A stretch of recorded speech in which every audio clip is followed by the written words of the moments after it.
in the garden. And God had to take them out of the garden so they wouldn't get locked in that condition and get to the tree of life and never change. So it started in the garden. Some things in life that we just gonna, in our family, have to cut away. We're gonna have to saw it away. It's not good. Some things gonna need to be nailed down. And some things we just gonna have to tighten up in order for the family to work in today's structure. 4 things I believe that you need to incorporate in your family. And as I say them, I'm gonna ask you to repeat after me. Number 1, be fair. Number 2, be firm. Number 3, forgive. And number 4, have fun. Amen. Let's say that again. Be fair. Be firm. Forgive. Have fun. See, we have seen what sociology research has its perspective on things. Let's view God's perspective on things. Go with me to Colossians chapter 3, beginning at verse 16. And listen very carefully. You wives, submit yourselves to your own husband, for this is what the Lord has planned for you. And you husband must be loving and kind to your wives, and not bitter against them, nor harsh. You children must always obey your father and mother, for that pleases the Lord. Fathers, don't scold your children so much that they become discouraged and quit trying. That's a good word, isn't it? Yes. Now, this is God's structure for the family. Now, let's begin with respectfully, wife. Let's begin with be fair.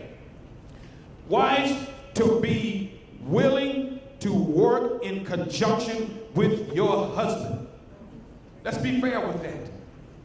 What I mean about that, the Bible says submit. It's not subjugation. It's not forced into position. It's willingly you do it.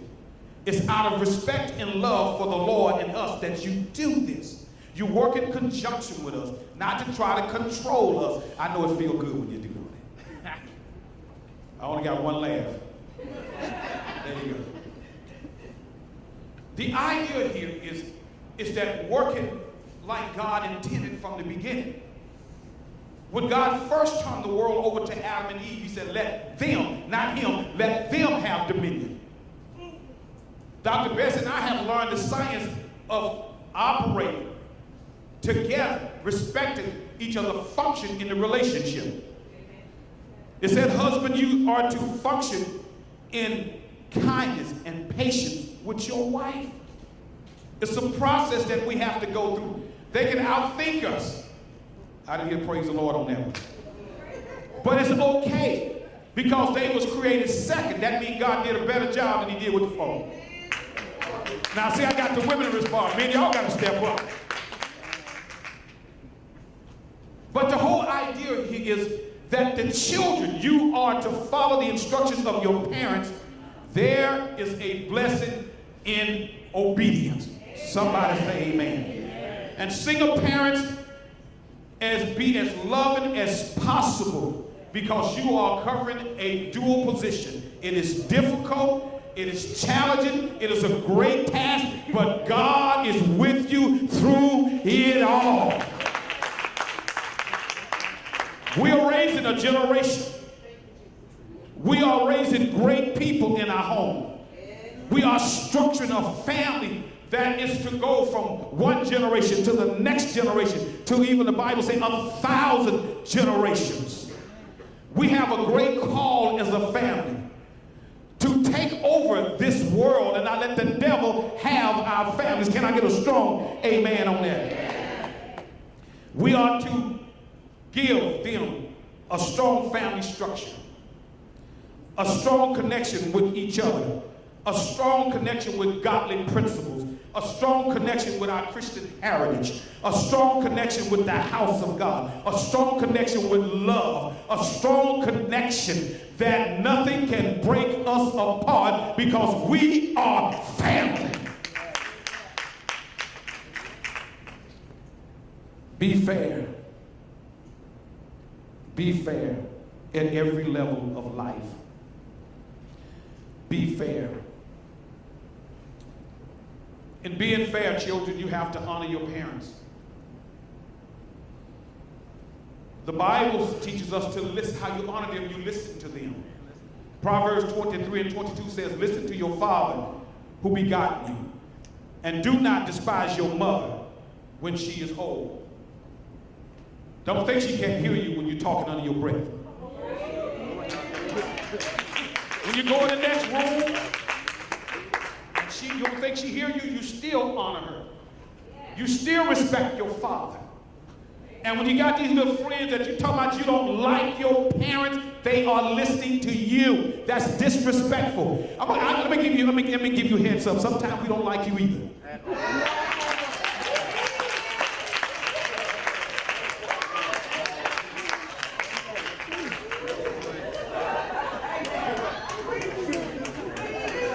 We're not stupid, we're not out of touch, and we're definitely not out of step. God has graced us with an anointing to parent you. That's the reason he released you out of heaven and gave you to us.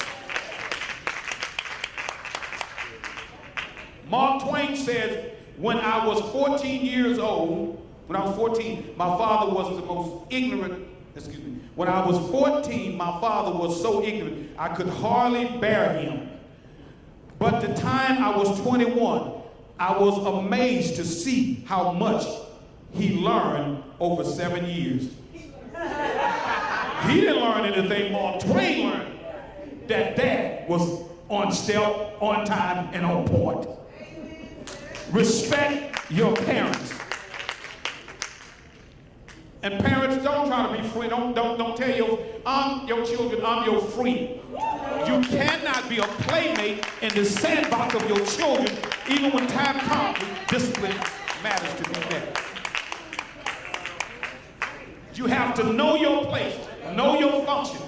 You're the dad, you're the mom, you're the children, or you're the single parent, you have the right to authority. Dare you to tell your parents, go to your room, you go to yours. In fact, if I'm going to go in my room and lay down, won't you pay the mortgage next month? Won't you buy the groceries? Won't you pay the power bill and the insurance? Won't you make the car payments? Won't you pay for me going back and forward to work? Won't you buy me lunch? Won't you just get up early in the morning and make me breakfast before I leave out? Won't you pour some oil on me and anoint my head and ask God to protect me in this crazy world? Okay, if you want me to go to my room, take it on.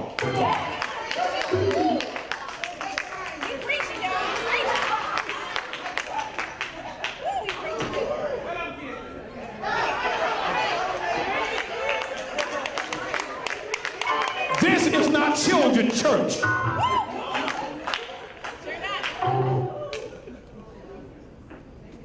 Respectfully, it's fair.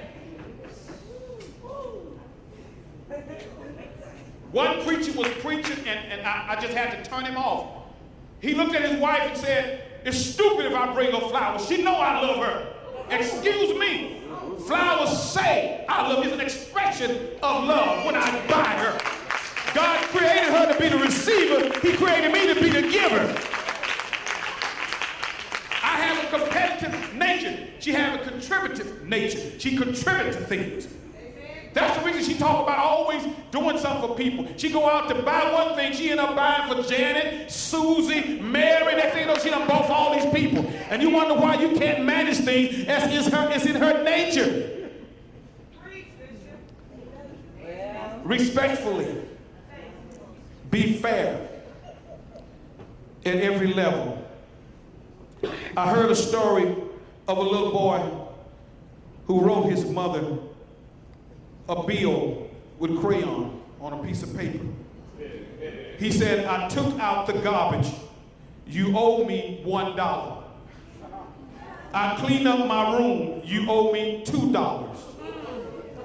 I fed the dog every day. That's $2 a day. Final bill, $10 you owe me. The mother wrote her son a bill. I wash and iron your dirty clothes. For 10 years, you owe me $10,000. I have bought and prepared your meals for 10 years. You owe me $20,000. I have been your nurse and doctor and nurtured you back to health for 10 years every time you were sick. That's another $10,000. Total bill. I love you. That's a mother.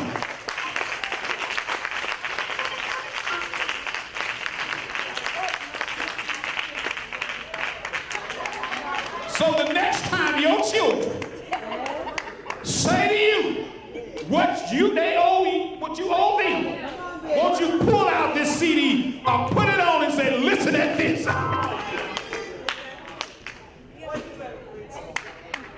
Number 2, be firm by keeping your word. We must discipline our children with love. It has to happen. Your no have to be no, is your yes have to be yes. Hebrews chapter 12 verse 6 says, for the Lord disciplined the ones he loved and chastised every son whom he received. See, this is what it is saying. If you do not discipline your children, your level of love is not what you think it is. See, discipline also teaches them discipline. And discipline is not the enemy of enthusiasm. It teaches them, when you discipline, it's teaching them that when you get into this world, you have to follow rules, principles, guidelines, and protocols. When you let them go because you think you love them so much, when they get out there and they run into this world, and when they lose, because you tell them, honey, don't matter if you lost, you're a winner. When you tell them that, and don't explain to them that some days things are not going to go so well, but baby, I love you, God love you, hold on to that. So if you don't put that in them, and they get out of that world, and they find out that everything ain't going to go like it would at home with mommy and daddy, they're going to discover some things that people will help discipline you. Even as the police sometimes getting out of his place, he's going to put you in your place on the ground.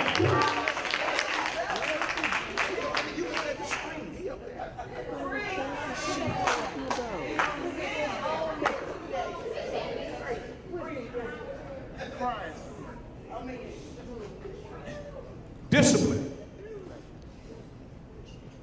We have to discipline them. A father said to his teenage daughter, I want you home from your date no later than 11 p.m. The daughter replied, Dad, I'm not a little girl anymore. The dad gladly responded, exactly. That's the reason I want you home at 11 p.m. You're not a little girl anymore. Parents, do not make any rules that you are not prepared to enforce. You got to take a stand as a parent.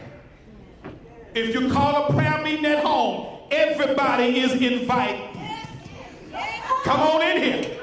I remember when I was a kid, my grandmother started praying, boy, get on in here. And by the way, get that, she'll call it guitar, get that guitar and start playing, open up our service here.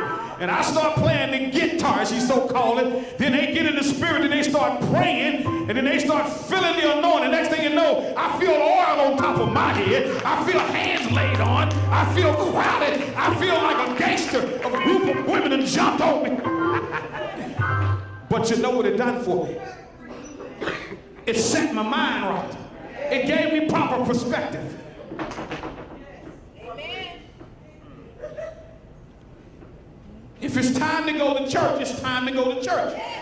If it's time to get up and go to school, it's time to get up and go to school. Don't tell me about what happened at school. You're not going back no more. No matter what you experience at school, there are people you're going to experience at church. There are people you're going to experience at work. There are people you experience when you walk out and get in your car and run into traffic. We are people. Discipline keeps you from embarrassing the family. Discipline cause you to respect other people and God and their properties. I can tell when you ain't learning nothing at home because you just destroy everybody else's property and think it's okay. Oh, I hit a nerve, didn't I?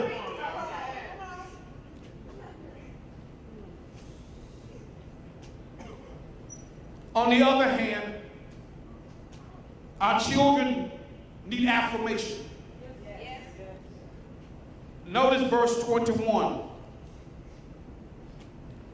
what it says to the father. Father, don't scold your children so much that they become discouraged and quit trying. They need affirmation. We have to say to them, when you do good, say, acknowledge them when they do well. Give them compliments. More compliments. More compliments. More compliments. Children, say to mom, Mom, thank you for taking us to school. It's okay to tell Mom thank you for attending you and bringing you to your games. Mom, thank you for praying for me. Mom, thank you for feeding me. Thank you for cooking for me. Thank you for fixing my very favorite food. Mom, thank you. And always trying to control Mom. Stop trying to control Mom and start appreciating Mom and loving Mom and give her her right affirmation. You got to say, Mommy, I love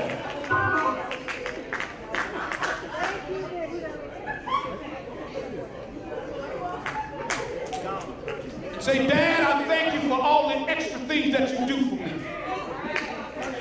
Thank you for loving me and being patient with me. And Dad, if you cook, say, Dad, I thank you for making the kitchen smell good like Mom. Thank you, Dad. Thank you for taking my clothes to the cleaner when Mama don't have time to wash them sometimes. Somebody talk back to me. Thank you, Dad, for standing up for me when people want to put me down. Thank you, Dad, for standing up and leading the church, the family to church. Thank you, Dad, for not letting me slack off. Thank you, Dad, for reminding me that our name matters. Thank you, Dad. Thank you, Dad. Thank you for praying for me. Thank you for loving my mama and making her feel like she's somebody great in the world. Thank you, Dad. If there's anybody walking the halls, you need to bring them in here. Tell security, get everybody in here.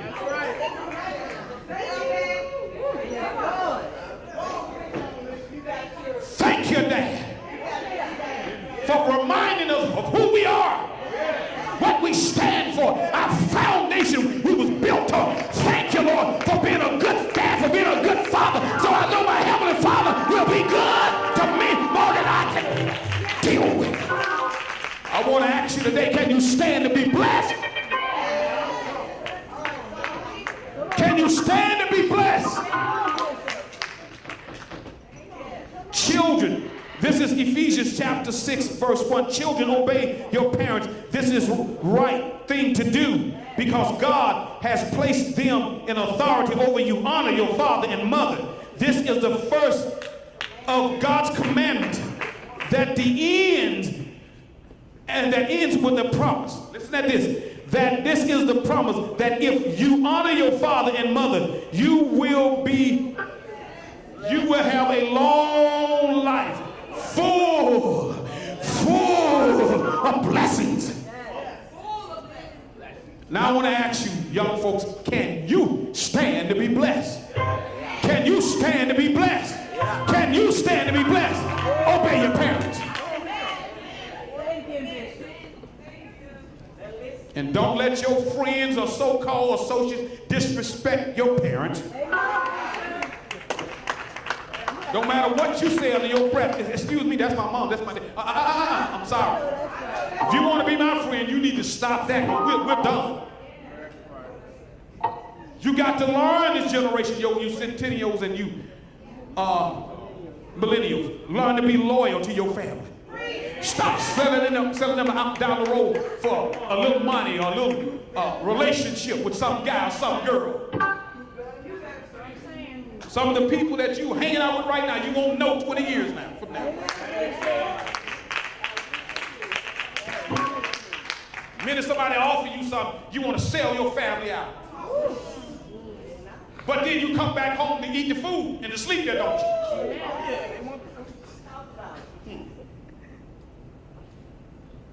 And you expect the best from us. How about we sell you out? Who is that? I don't know. That's your son? They told me he was. He looked like you. I thought he looked like somebody else. You be like, Mom, Dad, why kids do that? And they're coming in, you know, Mom, you know, I got a project. I got something I need to do. And you're just looking at them. And another thing, when we talking to you, pay attention. Amen. Because you got that stare in your eyes, we may think you're on drugs.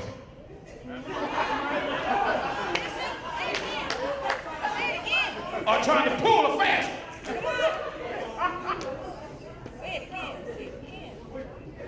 And when I'm talking to you, put down your phone.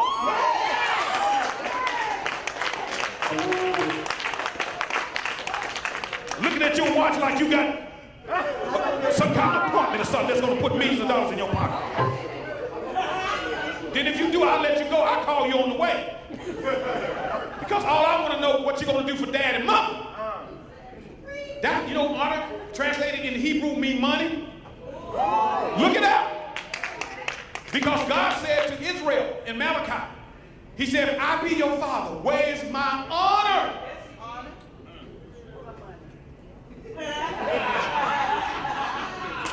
I want every parent to get your hands up and say, I'm worth a lot. Praise the Lord. Now put them together and clap victory. Clap in victory. You're worth a lot.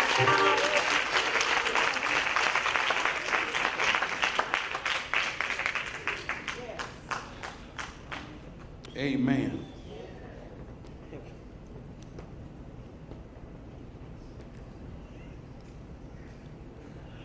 Forgiveness. I'll move it quickly so we can get done. Forgiveness is necessary. One definition said forgiveness, said forgive. Give up anger because there's no need for revenge. Amen. If you still got revenge in your heart, you haven't forgiven. That's right. If you're still angry, you still have resentment, you haven't forgiven yet. You're still struggling at it. You're still struggling with it. And every time something goes wrong, you want to bring it up. You haven't forgiven me. You haven't forgiven them. You don't forget, but you don't hold me charged to that. Now, if I repeat the pattern, you got every right to come out. And on the other hand, remember this. When you've done something devious to people, treacherous stuff, they may love you, but it's going to take a minute to regain their trust. It don't mean because they don't love you, they love you, but they got to protect themselves at some point here. The Bible says to live peacefully. If the word, it said, if possible. That's if possible. What all mean? It's if possible. Some folks, you just going to have to say, praise the Lord. I'm praying for you. There's no stick and stay here. I forgive you, but when it comes to family, I forgive you, but I have to tolerate you too sometimes. Put up with your stuff. That don't mean I love it, but I love you, but I don't love what you're doing. But every once in a while, I will seed into love because you belong to me. Tell somebody your blood, but sometimes spirit is thicker than blood. God will put folks in your life like family, man, they'll never quit on you. They ride or die. You have to say to your own relatives, you see how loyal they're to me? Come on. We have our problems, we forgive each other, move on.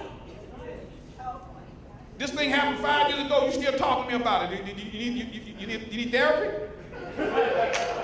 You want us to go together so you can get this thing out.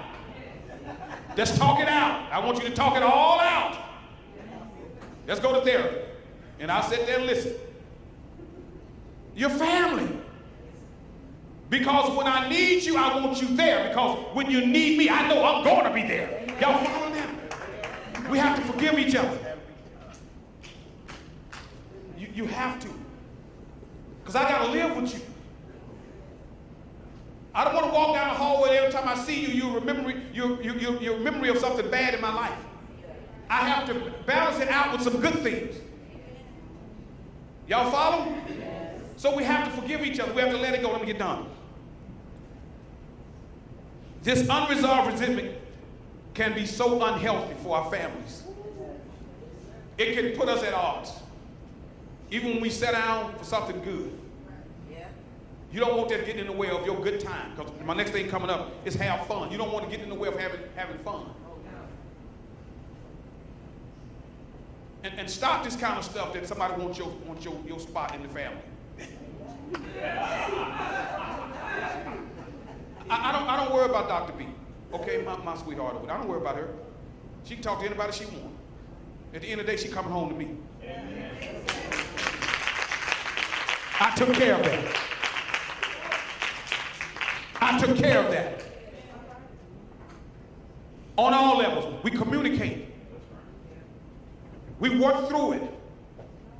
At the end of the day, your family should be your family. Amen. It don't matter who they're talking to. Well, they seem to be so close to their friend. You're threatened by your position? I want to ask you, what did you do? Don't be threatened by it. Mama seemed to love Janet more than she loved me. You just got a different type of, they have a different type of relationship. So you got to know your position in life, with God, with your church. One thing, let me throw this in for good measure. One thing you got to realize, you need to attend a church that love you and care about you like family. When you miss it, they check up on you.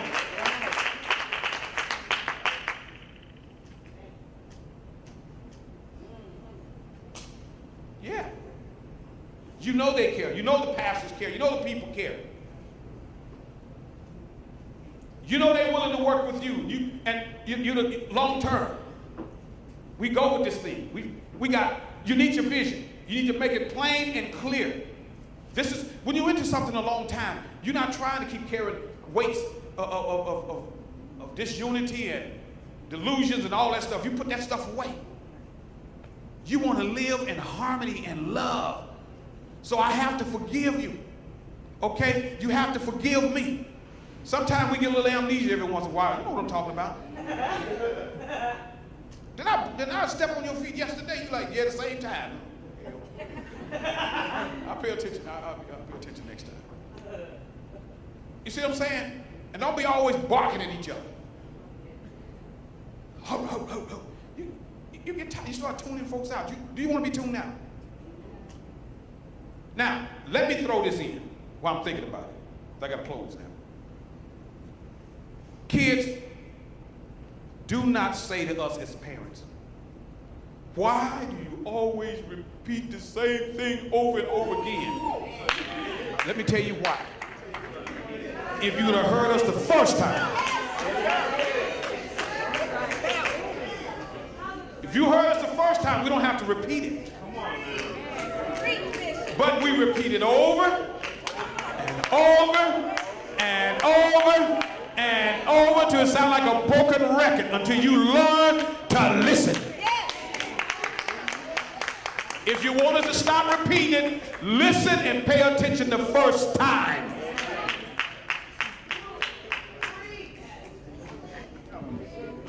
Put that in your omelet. Cook it and eat it. Fun. Let's have fun. What is our thing now? Be what? Be fair. Be firm. Forgive. And have fun. There are days that you are out as a family to have fun. Please do not water down the fun by bringing in something that happened several years ago. Kill the negativity. Have some fun. And don't be talking about, you know what, get back there, I got 50 bills to pay. Have some fun. They'll be there when you get back.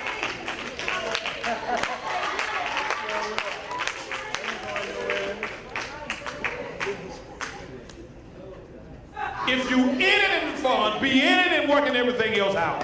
Have some fun. Find things that cause you to laugh together and give a big one of fun, please.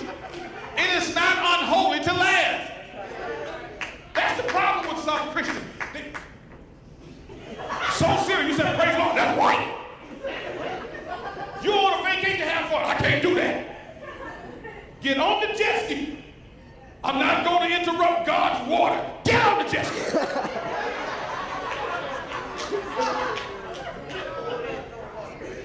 Hang glide.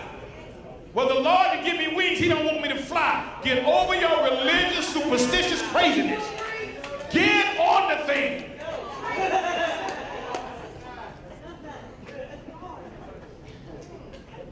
Well, honey, we normally pray at 7 in the morning.